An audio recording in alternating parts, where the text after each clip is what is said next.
de Venezuela le había encargado a la constructora Odebrecht la construcción del metro Guarenas-Guatire, para lo cual pagó en aquella oportunidad unos 7.800 millones de dólares, de acuerdo con documentos oficiales a los que tuvo acceso Transparencia Venezuela. Sin embargo, a la fecha de hoy, año 2023, esa obra solo tiene un 27% de avance, y cuando vamos por la autopista hacia Oriente, pues nos damos cuenta que la cosa parece un cementerio. Vamos a saludar a Franco Micucci. Él es arquitecto, diseñador urbano, profesor universitario de la Universidad Simón Bolívar. Bienvenido, Franco, ¿cómo está?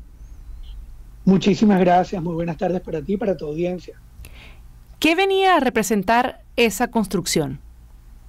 Bueno, ese era uno de los ramales del plan del metro de Caracas más importantes, ¿no? Porque desde siempre los municipios de Plaza y Zamora, es decir, Guarenas, Guatire, eran de las ciudades, digamos, dormitorio, tradicionalmente entendidas así, porque eran espacios de zonas residenciales que tradicionalmente tenían que trasladarse a Caracas para sus estudios, para el empleo, para una cantidad de servicios, y por lo tanto los esfuerzos desde el punto de vista del transporte público o desde el transporte particular, del vehículo privado, siempre fueron muy grandes, ¿no? No se nos olvide, por ejemplo, que el Caracazo arranca en un sitio como Guarenas, ¿no? En el año 89, precisamente motivado por un alza en los precios de la gasolina y el transporte, que evidentemente tenía una incidencia muy importante en las familias de esos sectores de la ciudad, ¿no? Entonces, esta obra siempre fue fundamental. Evidentemente uno aplaudió el hecho que se iniciara, por edad, como bien dice, se aprueban los recursos en el 2006 y la obra arranca en el 2007.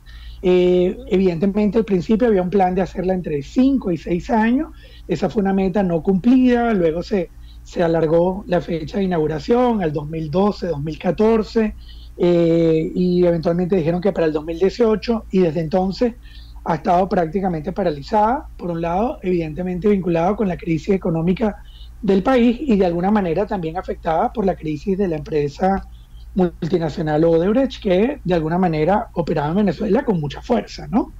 Pero solamente podemos responsabilizar quizás a ese colapso que tuvo Odebrecht por las denuncias, además de corrupción, de pago de sobornos, o hubo también falta de interés del Estado, porque decía, se pudo haber terminado en 4 o 5 años, pero ya van 16 años y lo que hay son unas columnas que parecen unos adornos o las ruinas en Roma.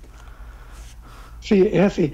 Yo creo que lo más trágico ni siquiera es estar hablando solo de esto. Si esta fuera la única obra en esas condiciones, evidentemente sería muy doloroso, pero no sería tan grave. Pero cuando uno viaja por la autopista regional del centro y transita entre Caracas y Valencia y se da cuenta que ese ferrocarril, el ferrocarril que va a conectar Puerto Cabello con Caracas, que no es poca cosa, también está paralizado, y allá participaron empresas italianas, chinas, y ese tiene incluso más tiempo que el de Guarenas Guatire, porque ese proyecto viene desde el gobierno de Caldera como proyecto, ¿no? Entonces, el problema está en que en Venezuela tradicionalmente ha habido como unos procesos de gestión de las obras muy laxos, ¿no? Sobre todo en tiempos recientes. Antes no era así. El metro de Caracas en su inicio manejaba unos procesos gerenciales muy cautelosos, digamos, con mucha prudencia, con mucho cuidado en las fechas que se ofrecían, con mucha contraloría de los recursos que se empleaban, y también participaban empresas internacionales. Evidentemente, lo que sí ha sido como una tendencia reciente es que en la medida que las obras se alargan, evidentemente se van haciendo más costosas, hay que seguir inyectándole más recursos extraordinarios, por lo tanto se presta para manejos de recursos que no los quiero calificar de modo alguno, salvo que son irregulares, ¿no? Entonces, al final uno se pregunta, bueno, ¿y dónde está el dinero de estas obras? Bueno, seguramente estará en algún edificio de Brickell o en algún apartamento en Madrid, seguramente, porque son obras que generalmente se prestan a que hayan procesos bastante poco transparentes en la gestión, y de hecho uno consigue muy poca información oficial sobre los contratos, sobre los montos, sobre los tiempos establecidos. Es decir, hay estudios, por ejemplo, del Metrocable de San Agustín, el profesor Marco Negrón hizo un estudio comparativo entre el Metrocable de Medellín y el de San Agustín. El de San Agustín costó casi 10 veces más que el de Medellín. Y no es porque sea mejor, es prácticamente tecnológicamente equivalente, y más bien en Medellín se hizo una cantidad de otras obras, que es lo que lo hacen un modelo a seguir a nivel mundial, porque el Metrocable se acompañaba de espacios públicos, mejora en la caminería superficial, no solamente en la parte elevada. Entonces, esto es más frustrante aún. Eso es lo que quiero como señalar en mi planteamiento, ¿no? Que persisten como unas ruinas prematuras de una modernidad engañosa, ficticia, ilusoria, basada en esa idea del progreso, un poco a trancazos, ¿no? A nadie se le olvida la época que inauguraron el cable tren ahí en Petare, en donde los vagones andaban hacia adelante y hacia atrás, porque evidentemente no tiene continuidad la ruta, ¿no? Pero era un poco haciendo una ilusión de que el metro ya viene, de que ya va a llegar, pero nunca llegó, ¿no? Algunos sí, por ejemplo, el Metrocable de Mariche funciona bastante bien, era muy importante y ese sí se concluyó, hay que decirlo, pero no todos los casos han sido igualmente exitosos. Y tal y como usted decía sobre los manejos que puede haber en el caso de contratos y la opacidad, incluso hay un trabajo de la Alianza Rebelde Investiga que dice que había comenzado el metro de Guarenas costando 7.800 millones de dólares y luego terminó en 9.000 millones de dólares sin siquiera tenerlo listo. Pero más allá de esta opacidad, de montos inflados, hablemos de la conexión que puede haber entre nuestras ciudades dormitorios y también entre de estado a estado. Usted hacía una comparación con lo que se gastó en el metro de Medellín y cómo funcionó todo esto, pero también en un momento habló del ferrocarril hacia el centro. ¿Qué pasa? ¿Estamos desconectados? O sea, solo para poder salir como en cualquier país, por ejemplo, en España o en algunas ciudades de Estados Unidos, uno puede tomar un tren y es una cosa muy económica y que te permite llegar, por ejemplo, en el caso de Valencia a Madrid en apenas unos 40, 45 minutos por un precio prácticamente nada para el presupuesto de una familia. Pero acá en Venezuela o tenemos el avión o tenemos que tomar un carro, algo que es costoso para la mayoría. ¿Hay un plan o hay una idea de conectar nuestros estados de otra manera? No, han habido muchas ideas y muchos planes. Lo grave es que al pasar tanto tiempo en estos proyectos, los proyectos van caducando. Solo fíjate cómo ha cambiado la situación de la movilidad y de la población en el caso de Caracas en los últimos 16 años, ¿no? No solo hemos perdido prácticamente a un 25% de la población del país y de la ciudad. El parque automotor está absolutamente disminuido. Los sistemas de transporte público apenas hoy día es que están empezando a reactivarse con estas nuevas iniciativas privadas, etcétera, etcétera. Pero digamos, el propio metro de Caracas, a pesar de que lo han recuperado a nivel cosmético, en las entradas de las estaciones, con mucha pintura y algo de limpieza, sigue funcionando muy mal, ¿no? Entonces, lo que es terrible es no entender que un sistema de transporte público no solo traslada personas, un sistema de transporte masivo genera valor en los inmuebles. ¿Por qué? Porque al yo estar conectado, mi vida mejora en calidad, pero también el inmueble que yo poseo mejora. Se genera una dinámica, se producen unas inversiones, se producen unas generaciones de empleo en los lugares que se hacen más accesibles. En la política que tenemos hoy día en Venezuela, que volvimos un poco a la versión de los años 60, 70, ¿no? De los autos de lujo para los privilegiados y de las camioneticas que se están desbaratando para el resto del país a unos precios mucho más altos. Hoy día casi no hay pasaje por menos de $1 porque es la moneda, digamos, básica que se puede manejar, porque es la divisa que utilizamos, el billete de $1, ¿no? Porque ya ni siquiera hay moneda oficial, ¿no? No existe ni siquiera el bolívar. Entonces todo esto complica al usuario, complica al operador también, tampoco hay que penalizarlo y castigarlo como usuario, porque al final padecemos todo, es una relación perder-perder, pierde el transportista, pierde el usuario, pierde la ciudad, pierden los inversionistas, y yo creo que eso es lo más trágico, porque el metro de Caracas fue en los años 80 un modelo de gestión a nivel universal. La gente venía a Caracas a entender el caso del metro como una experiencia pionera por lo sofisticado de ese sistema de transporte masivo, de los procesos constructivos, de lo difícil que implicaba construir una ciudad como Caracas tan densa, tan compacta, en unas vías tan comprometidas, llena de tráfico, y tener ese servicio maravilloso acompañado de un sistema de espacios públicos, de unas estaciones de primera que tienen obras de arte de Gego, solo por mencionar a un artista, o Cruz Diego Soto. Eso es un proyecto de ciudad y eso es lo que creo que todos anhelamos, que no sean solamente proyectos de infraestructura, sino que sean proyectos urbanos que sean capaces de mejorar la calidad de vida integralmente a sus usuarios. Estamos conversando con Franco Micucci, arquitecto, diseñador urbano, profesor universitario de la Universidad Simón Bolívar. Pero si llegáramos al punto cero en que estos proyectos pudieran retomarse o algunos crearse de interconexión, ¿cuáles serían esas ciudades medulares o estados que necesitan tener un tren de un lugar a otro o al menos tener el metro? Si ya estábamos hablando al comienzo de la conversación, el metro Guarenas-Guatire. Bueno, ¿cuáles otras ciudades de Venezuela pueden tener un metro?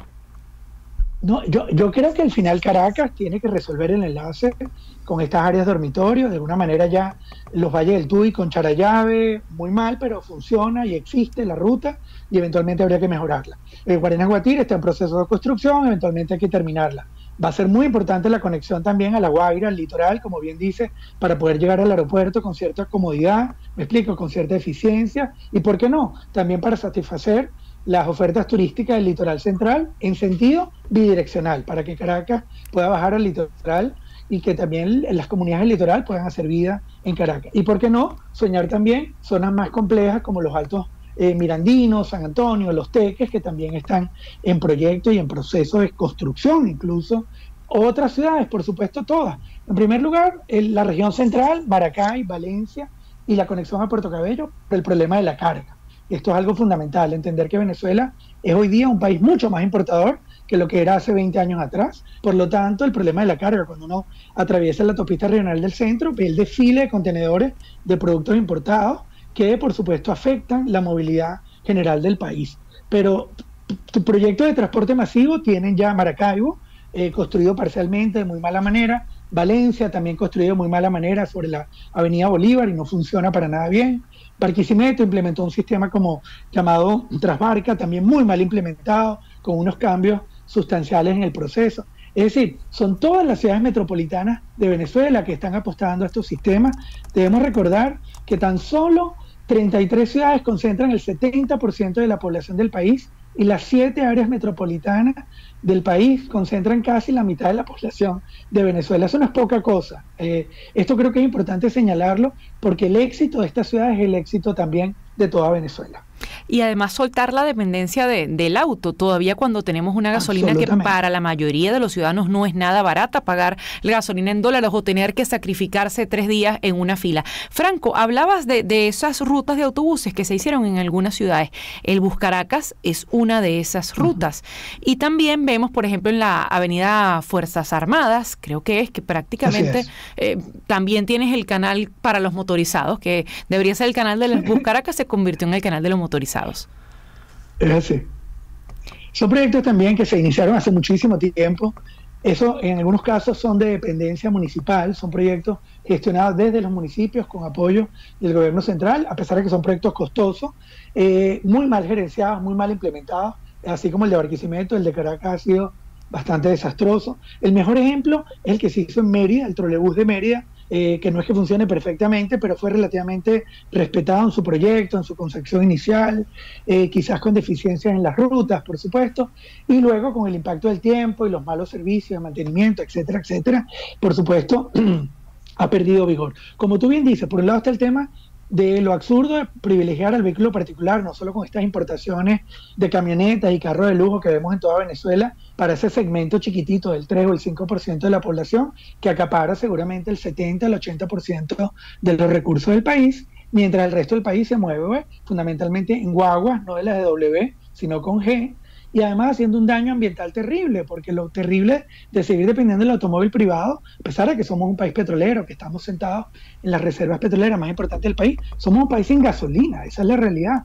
La mayoría de las instalaciones petroleras no funcionan, no están produciendo gasolina, seguimos importando combustible y por otro lado seguimos dañando el ambiente, porque si algo ha sido positivo de esta crisis reciente de los automóviles y del tránsito es que tenemos menos automóviles en las ciudades y quizás una oportunidad de oro para fortalecer los sistemas de transporte público, democratizar la accesibilidad a todos los usuarios, promover los sistemas de movilidad sostenible como los metros, las bicicletas, los trenes ligeros eléctricos. Es decir, bueno, que tampoco tenemos electricidad y eso es parte del problema, que en Venezuela estamos atrapados en una encrucijada, siempre perder, ¿no? Porque evidentemente no hay un atajo seguro. Pero yo sí creo que a la larga vamos a poder recuperar todos estos sistemas. Hay muchísimos estudios desarrollados para poder terminar estos proyectos. Solo requiere gerencia, requiere recursos, seguramente financiamiento internacional, mucha competencia desde el punto de vista técnico y administrativo y comunidades organizadas para que actúen como contralores sociales de este proyecto y no se vuelvan a repetir los procesos de corrupción monumentales que hemos visto durante 50 o 70 años en Venezuela, pero en particular los últimos 20 han estado, bueno, simplemente marcados por un color político dantesco, creo yo. Que por cierto, Franco, ¿cuánto demoran estos proyectos de ser ejecutados a partir de mañana con recursos, con financiamiento, con mano de obra calificada y con gerencia? Son necesitan mucho tiempo, porque hablabas de, en un momento nombraste Medellín, lo exitoso que fue el metro de Caracas, pero hay que ver lo que ha sido el metro de Bogotá también, que prácticamente inexistente, tiene años en proyecto y no pasa nada. Fíjate que es muy particular que tú hagas la comparación con Bogotá, porque Bogotá se pasó años tratando de tener un metro como el de Caracas y no podía, no solo porque la economía colombiana no era como la venezolana, que tenía dinero para invertir tanta plata en proyectos de infraestructura, y se tuvo que ir primero por un sistema mucho más económico, que fue el famoso Transmilenio, que eran autobuses superficiales, eléctricos, que aprovechaban la sección enorme de las grandes avenidas de Bogotá, pero luego entendió que tenía que complementar el Transmilenio con sistemas de transporte masivo subterráneo. ¿Me explico? ¿Qué quiere decir esto? Que los proyectos son factibles. En el caso de Venezuela, yo no te voy a dar cifras ni números, ¿no? Pero porque evidentemente también, como tú planteas, hay mucha opacidad en la información, hay tramos del metro de Guarenas Guatire, que no sabemos exactamente cuál es el nivel de conclusión de las obras de infraestructura, porque hay una parte que es la que tú ves en el área urbana de Guarenas Guatire, que es completamente visible, pero luego hay casi 18 kilómetros para llegar hasta el municipio de Sucre, hacia Petare, ¿no? Que son un terreno montañoso, en donde hay túneles, hay viaductos, hay obras de infraestructura mucho más complejas, pero que no las vemos. En general, nuestros gobiernos empiezan por los lugares donde se ve, no donde es más complicado, que en muchos casos hay que resolver primero los sitios complejos y dejarlos más sencillos para el final. Yo creo que al final hay que hacer los estudios, las evaluaciones, establecer las necesidades de recursos para conseguirlos, porque la economía va a estar cada vez más comprometida, y a partir de ello poder establecer incluso alianzas públicos-privadas, porque en algunos casos es posible que haya que hacer procesos de cogestión en el manejo de estos sistemas para concluirlos y poder ponerlos en operación. Porque recuerda que el problema no es construir los sistemas de transporte, sino luego mantenerlos. ¿Me explico? Fíjate cómo un metro tan maravilloso como el de Caracas fue progresivamente cayendo en un declive al punto que vemos personas pasando coleto o barriendo como si estuvieran en el espacio de una casa, ¿no? O sea, hasta el protocolo de la limpieza varió sustancialmente cuando era un metro que se limpiaba de noche, con maquinaria industrial, con protocolos de seguridad industrial, y no con una señora pasando coleto como lo vemos en la Venezuela de hoy día. Franco, ha sido un gusto conversar con usted estos minutos en Igualmente. El Circuito de Éxitos. Franco Micucci. Saludo a tu audiencia. Es arquitecto, es también especialista en urbanismo, en diseño urbano y profesor de la Universidad Simón Bolívar, y con él nos vamos a la pausa musical.